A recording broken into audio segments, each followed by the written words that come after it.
A história do livro de Esther aconteceu, na verdade, em algum momento durante o período do cativeiro babilônico, no período em que Israel foi levado cativo para a Babilônia, depois a Babilônia foi conquistada pelo Império Persa, e aí, em algum momento aí, um período de 70 anos, dentro desse período aconteceu a história da rainha Esther, desde a sua apresentação ao rei até ser elevada à posição de rainha.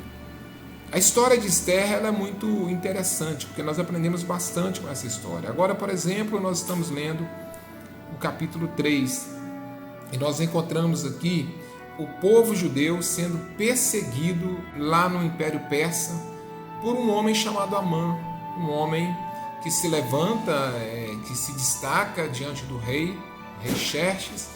Ele se torna um homem com bastante proeminência, com bastante poder diante do império, e o rei ordena que todos se dobrem, se encurvem diante dele, só que Mordecai, ou Mardoqueu, dependendo da tradução que você está lendo, que era um primo de Esther, assim, em algumas traduções dizem que ele era, deixa entender que ele era primo, outros deixam entender que ele era tio de Esther.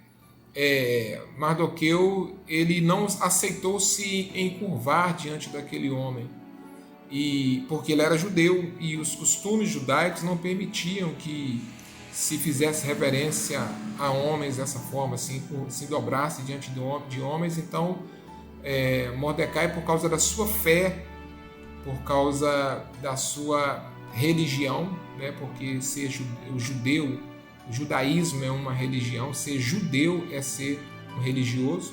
Nem todo mundo que nasce em Israel é judeu. Para ser judeu tem que praticar o judaísmo, que é uma religião. Quem nasce em Israel é israelita. Então o povo de Israel é o povo israelita. A gente fala povo judeu, referindo basicamente à religião, né, à fé deles, que era a fé judaica. E então, por causa da sua fé, Mardoqueu, o Mordecai, ele não aceita se dobrar diante de Amã. E por causa disso, Amã então nutre um ódio muito grande por Mordecai. Mas não só por ele alimenta um ódio por todo judeu, através daquela atitude de Mordecai. Por causa daquela atitude de Mordecai, de não se dobrar diante dele, por saber que ele era judeu, e por ser judeu, nenhum judeu se dobraria diante dele, por orgulho, por egoísmo, por egocentrismo, por qualquer outra coisa assim. Amã então decide acabar com o povo judeu. Não foi a primeira vez que o povo judeu foi perseguido assim, né? Recentemente, século passado, nós vimos a história de Hitler fazendo de tudo para acabar com os judeus que habitavam na Alemanha, por exemplo. Então houve aquela grande matança no Holocausto, que nós bem sabemos. Mas essa é uma história atual. Agora, a história de Esther já é uma história dos tempos antigos, dos tempos bíblicos, né?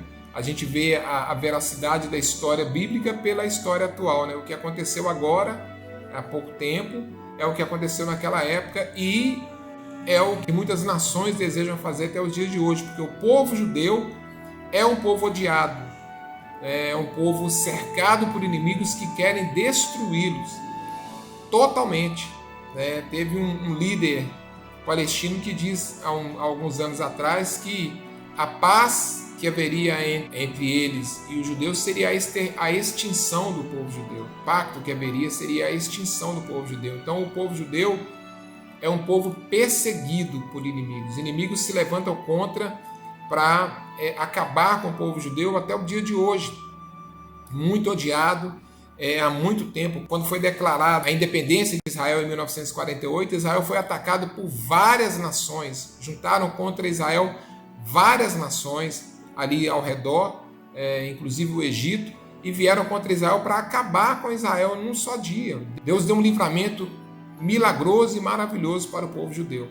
Estou falando essas coisas só para a gente contextualizar, mas na verdade a gente está falando do que aconteceu lá, no livro de Esdras, quando Mordecai, por causa da atitude dele de não adorar, não de se prostrar diante de Amã, Amã então deseja acabar com todo o povo judeu. Na verdade, Israel é tão odiado pelo que ele representa. Israel representa um povo que adora a Deus e somente a Deus, um povo que mantém tradições religiosas voltadas para Deus. Desde a antiguidade, eles não aceitam adorar outros deuses, e o ódio a Israel é um ódio religioso, é um ódio contra uma nação que nasceu de Deus, foi separada por Deus, escolhida por Deus.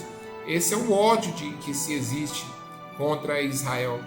E de uma forma mais velada, mas também uma realidade, é um ódio que se nutre contra o povo de Deus nos dias de hoje, contra aquilo que vem de Deus.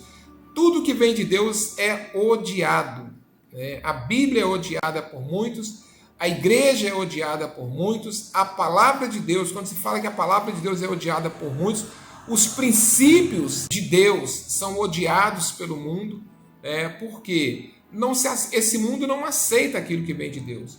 Como o mundo não aceitava e não aceita o povo judeu, o mundo também não aceita a igreja, nunca aceitou, nunca engoliu a igreja, e não aceita a palavra de Deus e nem os princípios de Deus.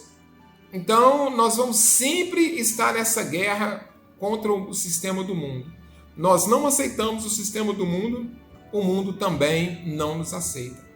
Porém, assim como Israel escapou lá na época de Esther, nós vamos ver isso daqui a pouco, assim como Israel escapou do holocausto, porque muitos sobreviveram e mantiveram a nação viva, assim como Israel escapou da dispersão que houve pelo mundo afora, os judeus foram dispersos e muitas tribos sumiram, mas eles escaparam ainda assim e voltaram para a sua terra, estão lá estabelecidos desde 1948. Assim como Israel venceu várias guerras de forma milagrosa, as histórias são assombrosas, de milagres assim que não se explica, coisas extraordinárias que Israel viveu. Há a história, por exemplo, de um soldado que enfrenta, me parece com um tanque, não me lembro o detalhe, ele enfrenta um exército inimigo e os inimigos foram embora, se renderam na verdade, porque não viram só um soldado, viram um exército de anjos com aquele soldado. Então, há histórias assim maravilhosas do livramento de Deus com o povo de Israel.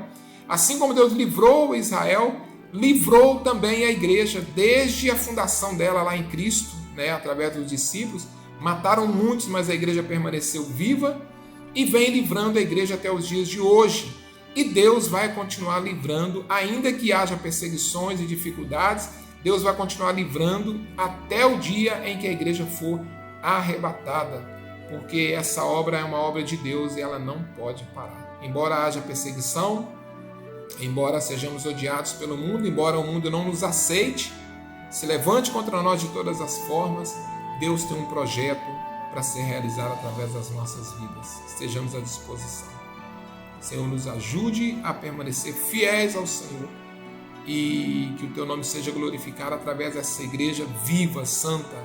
Que nós possamos, ó Deus amado, permanecer no Senhor, como Mordecai permaneceu, como Israel permaneceu, Senhor amado, diante de tantas lutas que passaram, que possamos permanecer fiéis, para que no dia do arrebatamento, Senhor amado, possamos receber a nossa recompensa final, em nome de Jesus.